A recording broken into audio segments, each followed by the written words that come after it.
Hello. तो अब हम लोग सीखने जा रहे हैं thermal resistance. Thermal resistance,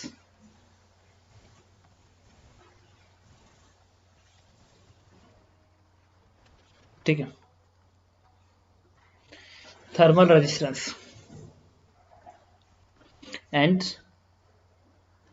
equivalent of current electricity, equivalent of current electricity.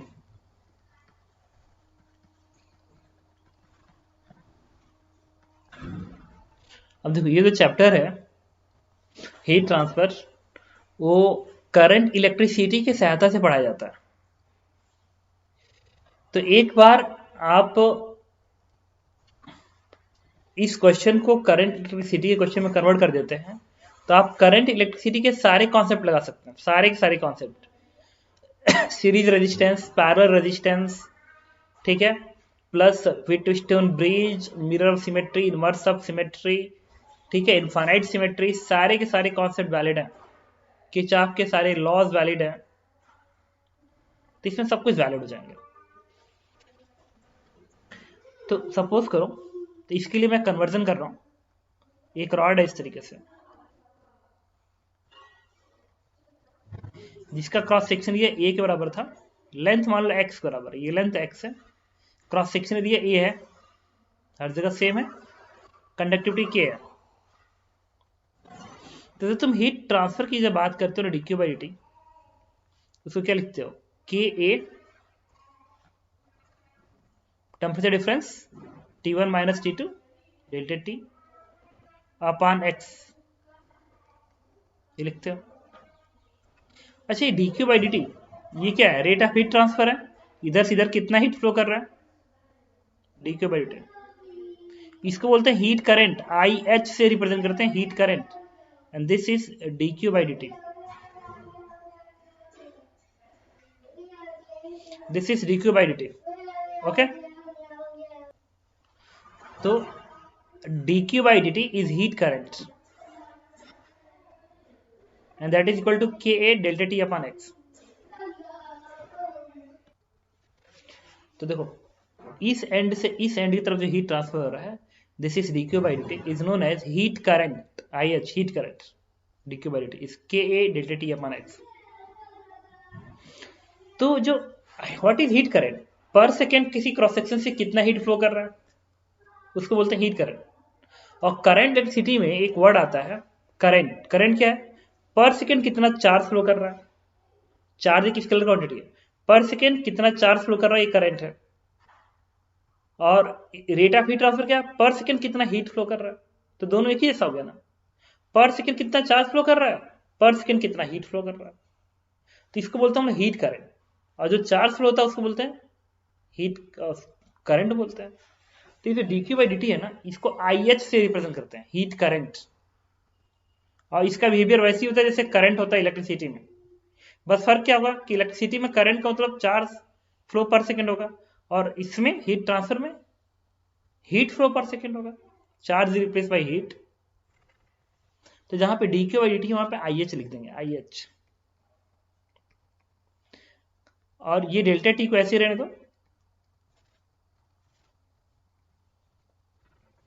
और इस के को इसके नीचे भेज दो, दिस इज एक्स अपॉन के। ठीक है, एक चीज देखना, यहाँ का टेम्परेचर T1 है, यहाँ का टेम्परेचर T2 है। What is delta T? Temperature difference. Temperature difference, इस पॉइंट के टेम्परेचर में से इस पॉइंट का टेम्परेचर घटाया है, इसको हम नाम देते हैं वोल्टेज डिफरेंस। वोल्टेज डिफरेंस की तरह से मान लेते हैं, तो ये वोल्टेज डिफरेंस है।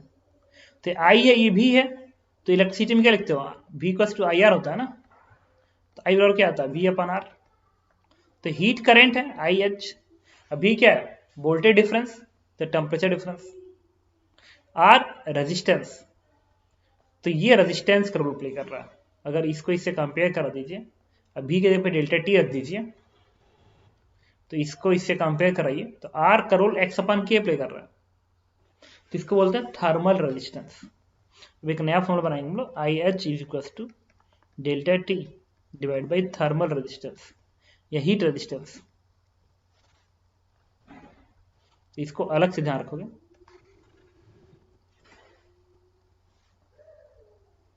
ठीक है, और एक्स की वैल्यू और आर की वैल्यू क्या होती है, heat resistance is x upon के।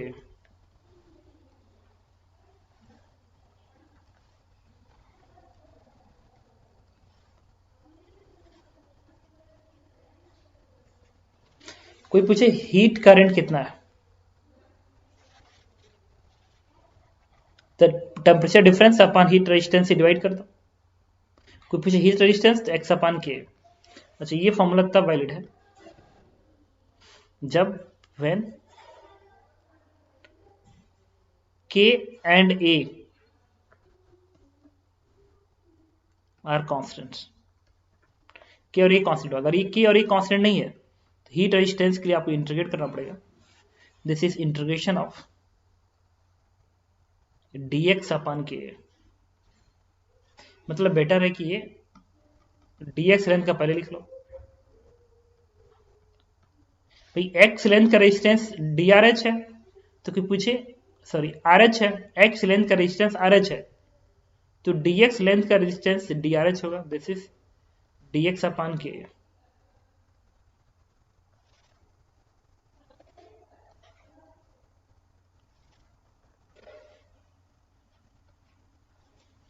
x लेंथ का रेजिस्टेंस drh है, तो पीछे dx लेंथ का कितना होगा, तो drh होगा, तो drh इज dx अपॉन के, और this formula is always valid. ठीक है, आपको पूछे नेट हीट रेजिस्टेंस बताइए, कर देंगे इंटीग्रेट इसको dx अपॉन के को, आ जाएगा आंसर।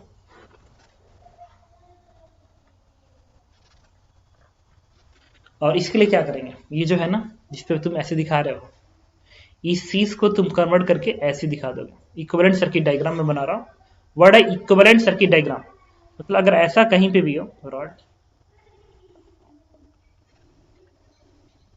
ठीक है, T1 T2 दिखा है, ये लिखे x लिखे k लिखे, ठीक है, और ये dq बाई dt है,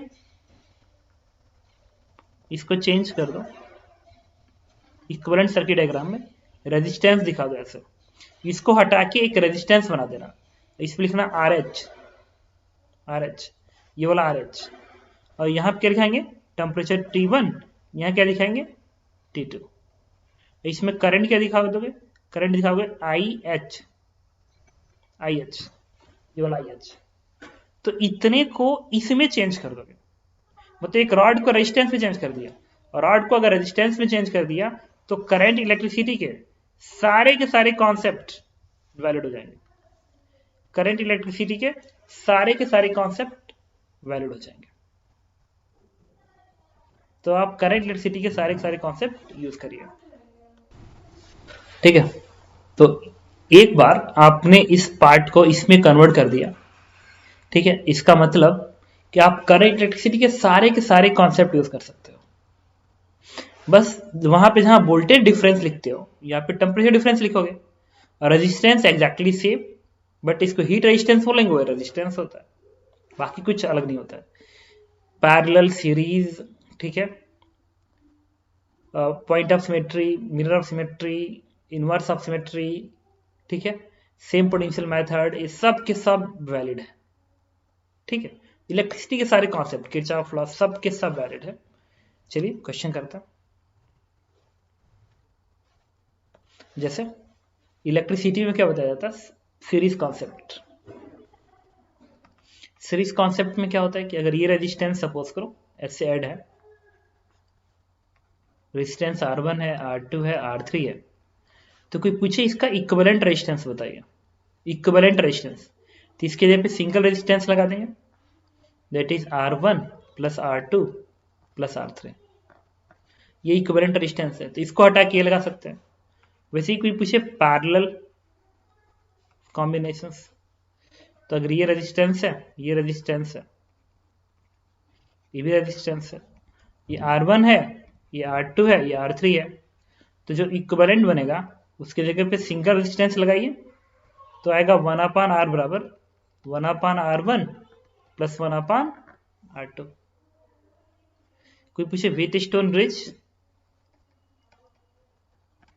व्हीटस्टोन ब्रिज, तो जो व्हीटस्टोन ब्रिज में कॉन्सेप्ट पढ़े हो वो यूज कर लेना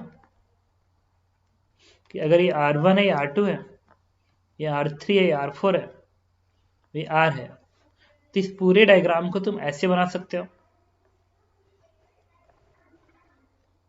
इस तरीके से। यहाँ पे R1, R3, R2, R4, लेकिन ये तब लिखेंगे व्हेन R1 R2 का रेशियो R3 R4 के रेशियो के बराबर हो जाए। इस चीज को ध्यान रखेंगे। वैसे ही पॉइंट ऑफ सिमेट्री जो कि 12th में पढ़ाया जाएगा आपको, ठीक है, या mirror of symmetry, inverse symmetry, infinite symmetry, तो आप वहां से सीखेंगे इसको। अभी के लिए बस इतना ध्यान रखेंगे। अब कुछ सिंपल सिंपल क्वेश्चन पूछता है, जैसे ऐसे कहेगा, देखो इसमें कह रहा है, क्वेश्चन है क्वेश्चन 1, इस रिजर्वायर का टेम्परेचर 40 नॉट है, इधर का T नॉट है, दो रॉड मैंने बीच में लगा दिया, एक रॉड ए और एक रॉड ए है, कंडक्टिविटी एरिया लेंथ सब गिवन है, एरिया इसका 2a मान लो, गिवन है, पूछ रहा है फाइंड। पहला क्वेश्चन है रेट ऑफ हीट ट्रांसफर, दूसरा क्वेश्चन है temperature of junction, temperature of junction, ठीक है। अभी दो क्वेश्चन सॉल्व करना है, पता करना है कि इस दोनों रॉड से कितना हीट फ्लो कर रहा है और इस जंक्शन का टेम्परेचर कितना है। तो क्या करेंगे हम लोग, इलेक्ट्रिसिटी की हेल्प लेंगे, तो इसको कन्वर्ट करेंगे, इसको रेजिस्टेंस में कन्वर्ट कर देंगे, इसको भी एक रेजिस्टेंस में कन्वर्ट कर देंगे, यहां का टेम्परेचर रख देंगे 40 नॉट और यहां का टेम्परेचर 80 नॉट रख देंगे। अब रेजिस्टेंस लिखनी बाकी है, सुनो, इसका रेजिस्टेंस R क्या होगा, x अपान के, x क्या है, L के बराबर,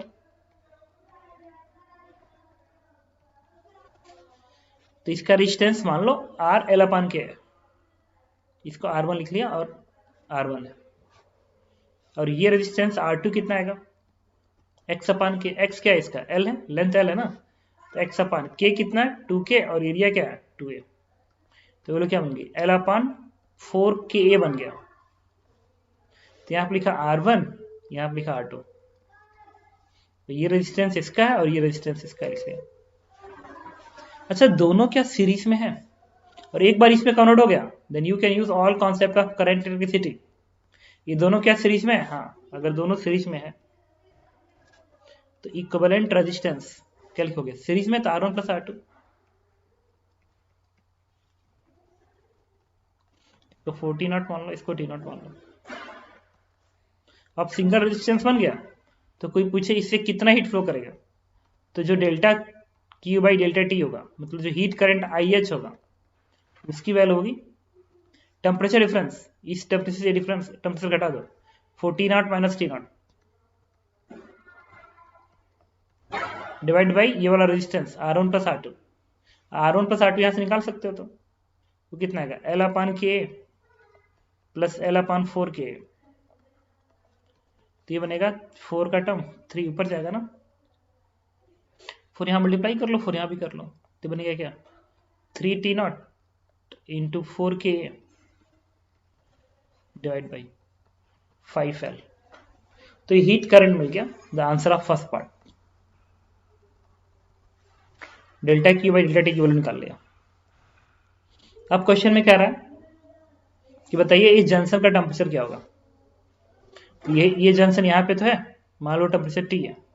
एक और बात, जो इससे हीट ट्रांसफर होगा इक्विवेलेंट से, वही हीट इससे भी होगा, वही हीट इससे भी होगा, दोनों सीरीज में ना, और सीरीज में करंट इक्वल जाता है, करंट इक्वल जाता है, तो जो हीट इससे ट्रांसफर होगा वही हीट इससे ट्रांसफर होगा, तो इतने पार्ट से भी वही हीट ट्रांसफर होगा, तो ये हीट ये है और ये वाला कॉन्सेप्ट तुम इतने पार्ट लगा दो। तो अब मैं इसे हटा के कैलकुलेशन करने जा रहा हूं, क्या करेंगे, हीट ट्रांसफर रेट है ना, ये कितना आएगा 12 है ना, तो 12 टी नॉट के ए, 12 टी नॉट के अपन 5 है इज इक्वल टू, इस इक्विवेलेंट से जो हीट ट्रांसफर होगा वो इससे भी होगा और इससे भी होगा, तो इससे भी वही होगा। तो इतने पार्ट पे लगाएंगे फॉर्मूला, इतने पार्ट पे। जब मैं पूरे सिस्टम पे लगाया था, पूरे सिस्टम पे लगा के मैंने हीट ट्रांसफर निकाल लिया, उसके बाद मैं इंडिविजुअल पे लगाऊंगा ताकि टेम्परेचर निकालो। तो इस पे लगाओगे क्या लिखोगे, टेम्परेचर डिफरेंस क्या है 40 नॉट माइनस टी, तो इसी को लिखोगे 40 not minus T divide by ये वाला resistance that is R1, R1 divide कर दो, R1 ही है ना, L अपान के, तो L अपान के आ जाएगा। इसे के से के कटेगा, L से L कटेगा और T की वैल्यू क्या आ जाएगी, T की वैल्यू आ जाएगी, इसको इधर भेजिए, इसको इधर भेजिए, तो 4T not minus 12 T not upon 5, it is 8 T not upon 5 and this is answer। ठीक है, तो दो रॉड थे, तो मैं इसे पता करना था डेल्टा की डेल्टा टी क्या होगा, तो मैंने कैलकुलेट कर लिया, टेम्परेचर डिफरेंस जंक्शन का वो भी निकाल लिया। तो 2 रॉड हो या 3 रॉड हो, तुम क्या करोगे, सबसे पहले इक्विवेलेंट निकालना, इक्विवेलेंट निकालना, उसके सहायता से तुम हीट ट्रांसफर निकाल लेना, हीट ट्रांसफर रेट आ जाएगा, तो फिर इंडिविजुअल रॉड पे लगा देना हीट ट्रांसफर वाला फॉर्मूला, आपको टेम्परेचर मिलना शुरू हो जाएगा। ये क्वेश्चन और करते हैं, ठीक है। ये है एक रिजर्वायर है टेम्परेचर 40 नॉट का, यहाँ पे टी नॉट का रिजर्वायर है, इस रॉड का conductivity 2K, area 3A, length L है, इस रॉड का conductivity K, area A, length L है, इसका conductivity 2K, area 2A, length L है। कर find delta Q by delta T, मतलब इधर से इधर कितना हीट फ्लो कर रहा है, टेम्परेचर ऑफ जंक्शन पॉइंट, इस पॉइंट का टेम्परेचर क्या है, फिर delta Q1, delta Q1, delta Q1 upon delta T by rod of conductivity K, ये जो रॉड है ना इसकी कंडक्टिविटी K है, इससे कितना हीट फ्लो कर रहा है, क्या करेंगे, इक्विवेलेंट सर्किट डायग्राम बनाएंगे। तो उसके लिए ऊपर का रॉड रेजिस्टेंस की तरफ से काम करेगा, नीचे का रॉड भी रेजिस्टेंस की तरफ से काम करेगा, और ये ज्वाइंट है यहाँ पे, फिर ये रॉड इस ज्वाइंट से जुड़ा हुआ है, इस एंड का टेम्परेचर, इस एंड का टेम्परेचर 40 नॉट मान लिया, इस एंड का टेम्परेचर T नॉट मान लिया, ठीक है। अब इसका रेजिस्टेंस क्या लिखेंगे, इसका रेजिस्टेंस को आप R नॉट मान लो, ये रेजिस्टेंस R नॉट है, तो R नॉट क्या लिखोगे तुम, X अपान के, तो L अपान के आएगा, L अपान के, और इसका क्या आएगा, X अपान के लिखो तो X L है, अपान के इंटू ए, तो L अपान 2K इंटू 2A, ये वैल्यू हो जाएगी L अपान 4KA, L अपान के की वैल्यू R नॉट है, तो ये क्या आ जाएगा, L upon 4R not, sorry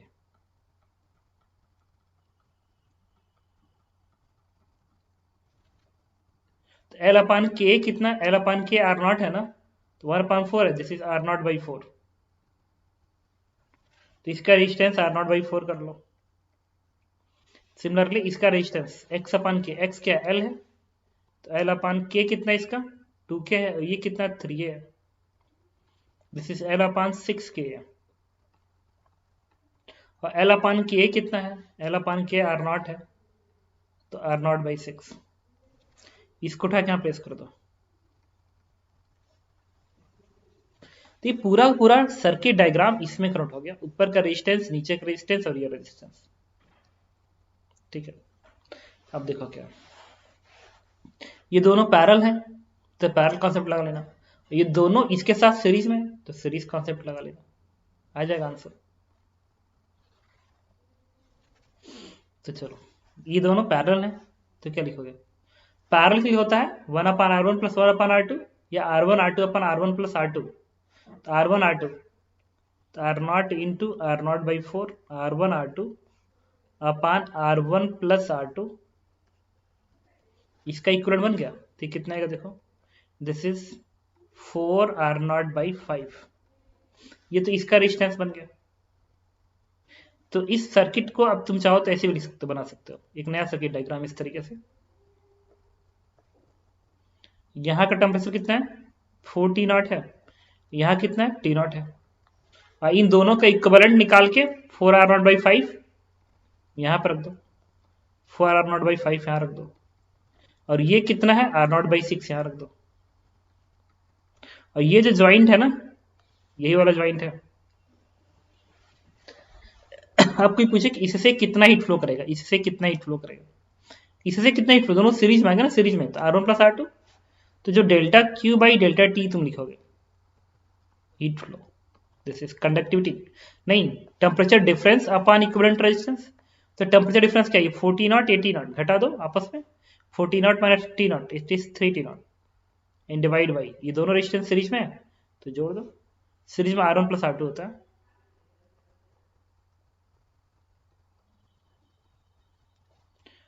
तो इससे ये आंसर आ जाएगा 30 ऊपर जाएगा तो 90 T0, और ये 24 और ये 5 29 R0। This is the answer of first part.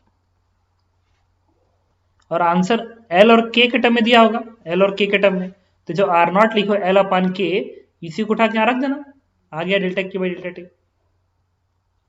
ठीक है, ओके। अब हमको बात करना है टेम्परेचर ऑफ जंक्शन पॉइंट। इस पॉइंट का टेम्परेचर बताइए। तो इस पॉइंट का टेम्परेचर कोई पूछे, चाहे इसका पूछे, बात एक ही है ना। तो मान लो टेम्परेचर T है इसका, तो जो इस पूरे रॉड से हीट ट्रांसफर हो रहा है, वो इससे भी तो हीट ट्रांसफर सेम होगा, इससे भी तो सेम होगा, ये दोनों सीरीज में है, तो हीट ट्रांसफर सेम होगा। तो लगा दो concept.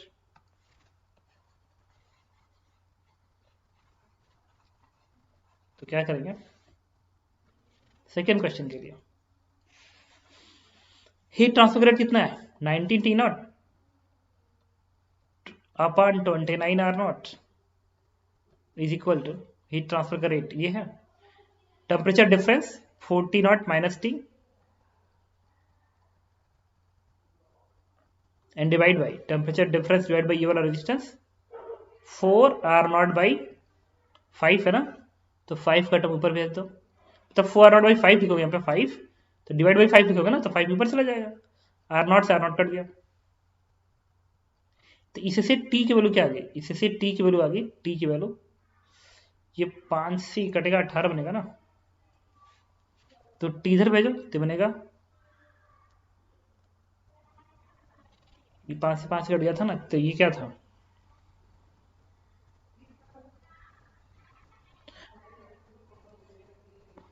Four T0 minus T, 4 T0 minus T बराबर 4 इधर भेज दो, 18 चौक 72 होता है ना, 72 T0 upon 29, then what is T, T की वैल्यू आएगी 4 T0, कैलकुलेशन चेक कर लेना एक बार, मैंने क्या लिखा 29 72, ठीक है, 4 T0 minus 72 T0 upon 29, this is answer of junction point. इस जंक्शन पॉइंट का टेम्परेचर मिल गया। अब जब इसका तुम्हें टेम्परेचर पता है और इसका तुम्हें टेम्परेचर पता चल गया, इसका टेम्परेचर क्या आया T, जो कि ये है, इसका टेम्परेचर है 4 T0, कोई पूछे इससे कितना हीट फ्लो कर रहा है, दिस इज dQ1/dt। क्या करोगे, टेम्परेचर डिफरेंस इसके बीच का 4 T0 माइनस टी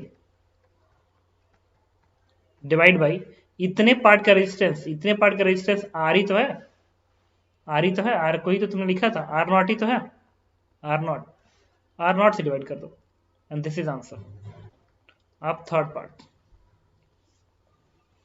ठीक है, तो इस तरीके से हम लोग करंट इलेक्ट्रिसिटी की सहायता से किसी भी रॉड से कितना हीट ट्रांसफर हो रहा है ये कैलकुलेट कर सकते हैं। ठीक है, ओके।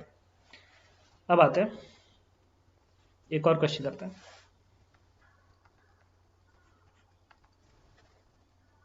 देखिए एक सिंपल क्वेश्चन हम लोग अटेम्प्ट कर रहा है, इसमें है कि एक रॉड है, एक और रॉड ऐसा, एक और रॉड ऐसा, एक और रॉड ऐसा, एक रॉड ऐसा, एक रॉड ऐसा, इसका टेम्परेचर 4 T0 है, इसका T0 है, लेंथ एरिया सब दिया गया डायग्राम में। कह रहा find delta Q by delta T, मतलब इस रिजर्वायर से इस रिजर्वायर की तरफ टोटल कितना हीट फ्लो कर रहा है। क्या करेंगे, इक्विवेलेंट सर्किट डायग्राम बनाएंगे। इसमें देखो इस रॉड पे कुछ लिखा अपने मन से, मान लो ये एल है, के और ये है, ये भी मेंशन क्वेश्चन में। अब सॉल्व करते हैं क्वेश्चन का।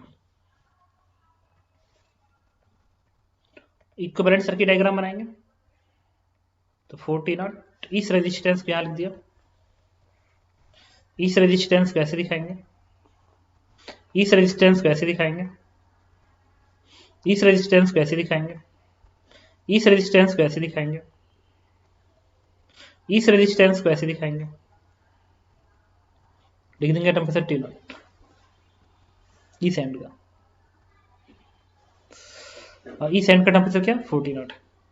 अब एक काम करो, आर नॉट को लिख लो एक्स अपान के, एक्स एल है ना, तो एल अपान के इंटू 2a है, इसको आर नॉट मान लो, तो एक्स अपान के को, तो इसको आर नॉट लिखोगे। ये वाला क्या आएगा, एक्स अपान के, तो एल अपान के, एल अपान के इसका रेजिस्टेंस,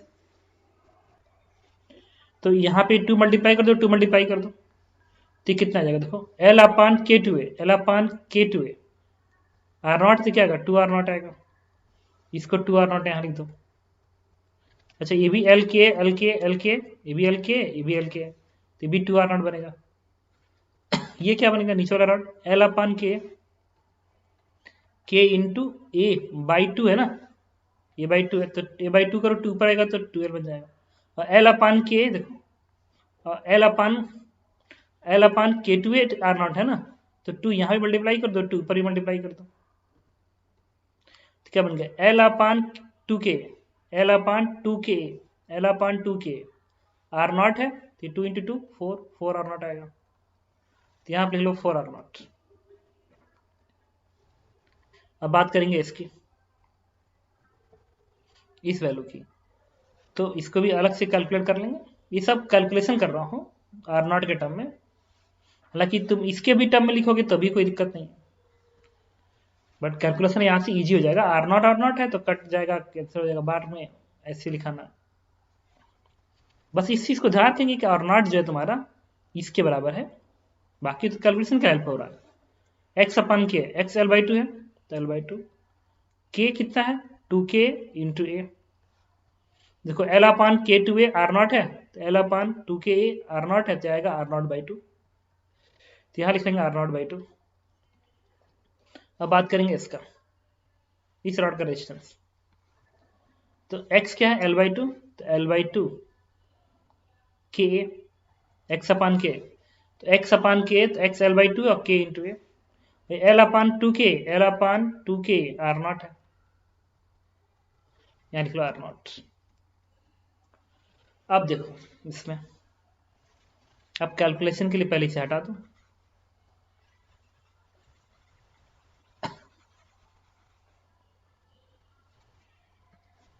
अच्छा यहाँ पे देखना ये विटिस्ट में ब्रिज बन रहा है, इसका रेशियो, इसका रेशियो चेक करो, तो इसका रेशियो कितना आएगा 2 R naught upon 4 R naught is equal to R naught by 2 upon R naught by 2, क्या ये होल्ड कर रहा है, देखो ये भी 1/2 आएगा, ये भी 1/2, हाँ होल्ड कर गया, विटिस्टोन ब्रिज बन गया। अगर ये विटिस्टोन ब्रिज बन गया तो ये जो रजिस्टर है इससे कोई करंट फ्लो नहीं करेगा, जब कोई करंट नहीं फ्लो करेगा तो वहां पे क्या कर रहा है, हटा दो, अगर उससे करंट नहीं फ्लो कर रहा है तो वहां पे क्या कर रहा है, हटा दो।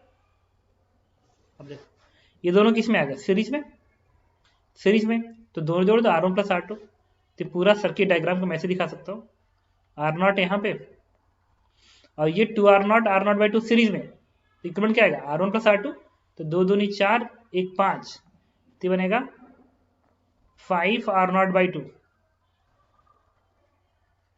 और ये भी रेजिस्टेंस सीरीज में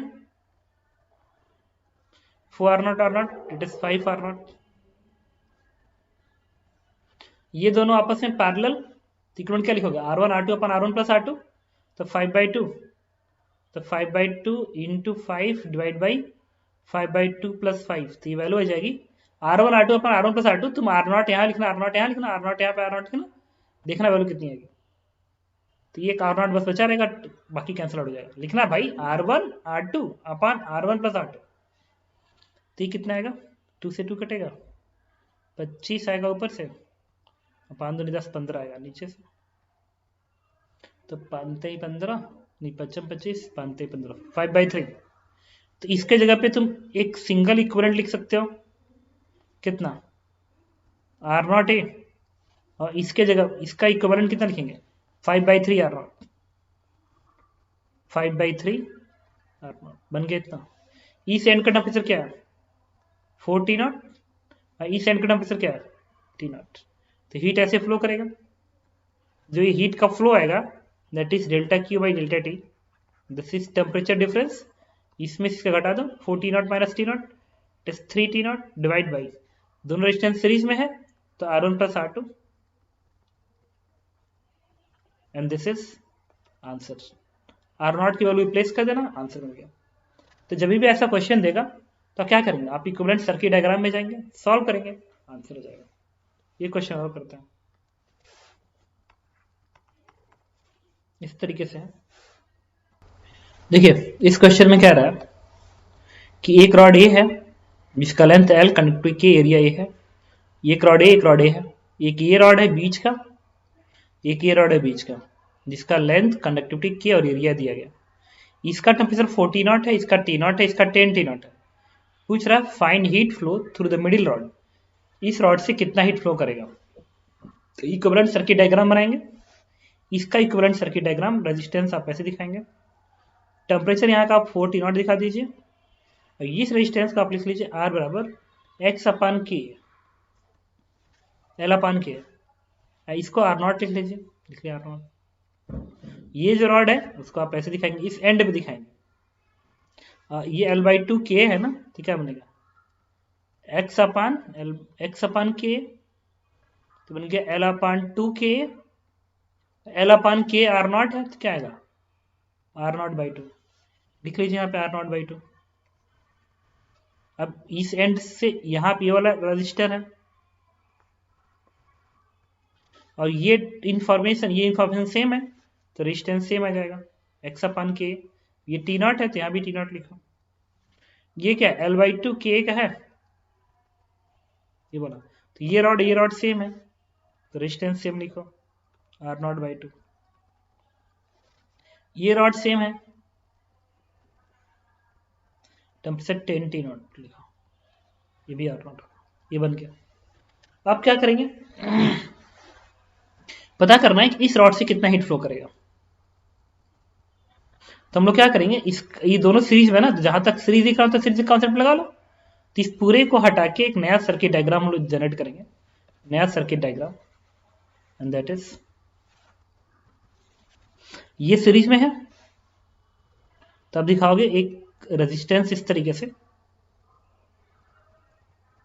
इसका टेम्परेचर 4 T0 है ना, और ये सीरीज में तो R1 प्लस R2, तो आएगा 3 R0/2, ये लाइन बन गया। ये R0 है T0 पे,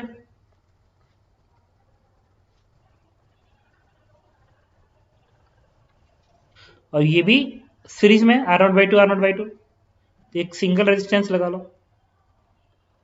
10 T0, and this is 3 R0/2। अब ये तो पहले वाला क्वेश्चन बन गया जब हम लोग सीखे थे, ठीक है, कि इधर से हीट फ्लो, इधर से हीट फ्लो, इधर से हीट फ्लो।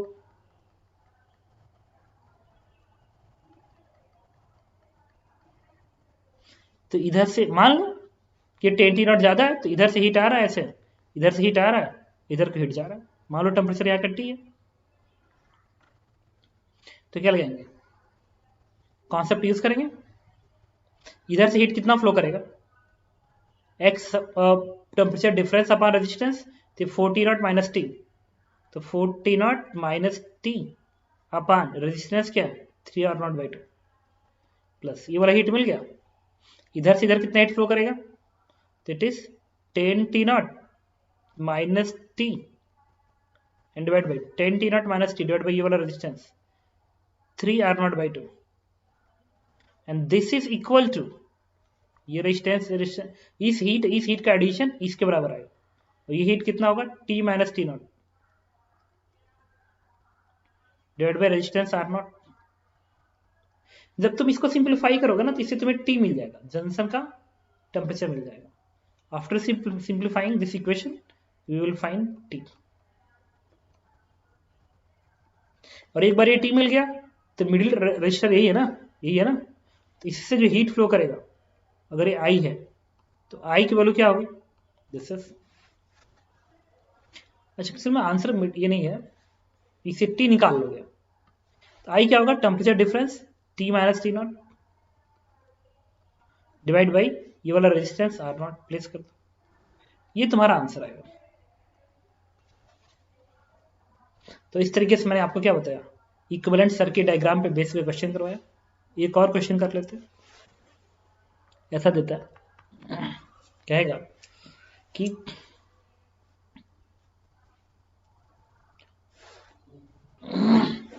इसमें क्या है कि 3 रॉड हैं, एक ये एक ये एक ये, इसकी कंडक्टिविटी एरिया लेंथ पता है, कंडक्टिविटी एरिया लेंथ पता है, कंडक्टिविटी एरिया लेंथ पता है, टेम्परेचर यहाँ का 40 नॉट है, यहाँ का T नॉट है, पूछ रहा फाइंड के इक्विवेलेंट ऑफ सिस्टम, इस पूरे सिस्टम का इक्विवेलेंट कंडक्टिविटी कितनी होगी।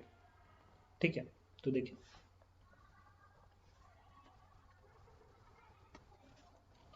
क्या करेंगे, इक्विवेलेंट सर्किट डायग्राम में लिखे जाएंगे और इसको ऐसे पहले दिखाएंगे। इसका मतलब इक्विवेलेंट का मतलब ये है, इन तीनों रॉड को हटाओ, एक सिंगल रॉड लगाओ, एक सिंगल रॉड लगाओ, इसकी कंडक्टिविटी कितनी हो और इसका एरिया सबका इक्वल है तो इक्वल एरिया ले लो, और टोटल लेंथ यहां से यहां तक कितना है, L 2L 4L।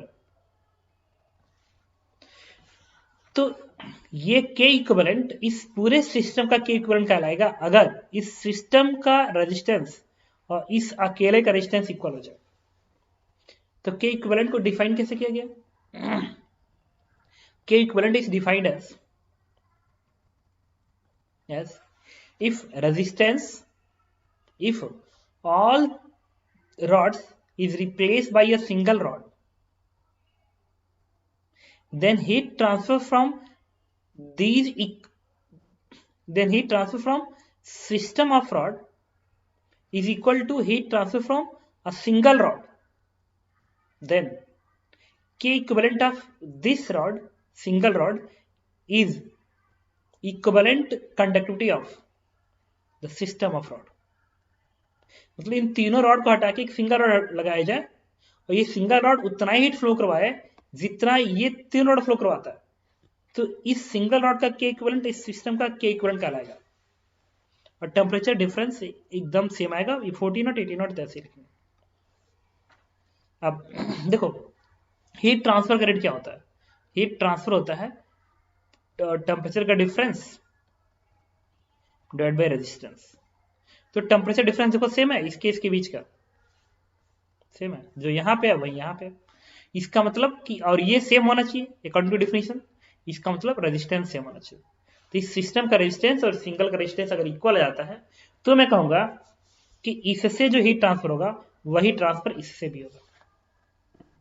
क्यों, क्योंकि ये तो सेम है डेल्टा की बाई डेल्टा टी, जो इसका है वही इसका अकॉर्डिंग टू डेफिनेशन, और डेल्टा टी जो यहाँ पे वही यहाँ पे है, तो आर भी तो सेम आना चाहिए। तो इस पूरे का इक्विवेलेंट रेजिस्टेंस निकालेंगे, क्या करेंगे, इसको हम लोग इक्विवेलेंट सर्किट डायग्राम में कन्वर्ट करेंगे।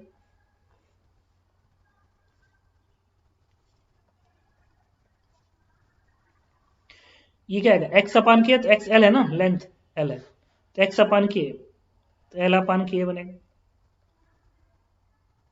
ये क्या बनेगा, एक्स अपान के तो बनेगा 2L अपान के।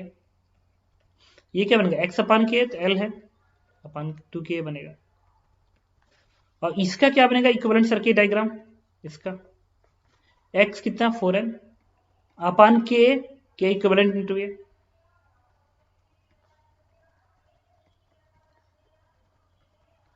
तो इस पूरे सिस्टम का इक्विवेलेंट रेजिस्टेंस, इस पूरे सिस्टम का इक्विवेलेंट रेजिस्टेंस और ये इक्वल हो जाए तो ये के इक्विवेलेंट इस सिस्टम का के इक्विवेलेंट क्या लाएगा, ये तीनों सीरीज में है, R1 plus R2 plus R3। तो यहां का रेजिस्टेंस निकालो,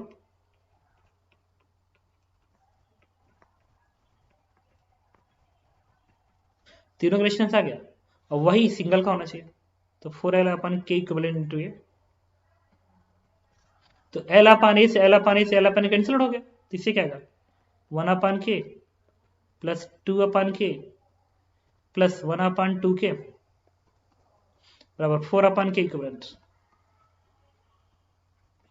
इसको सिंप्लीफाई कर दीजिए, आपका आंसर आ जाएगा। ठीक है, तो अब हम लोग सीखने जा रहे हैं variable radius of variable area से क्वेश्चन सॉल्व करना।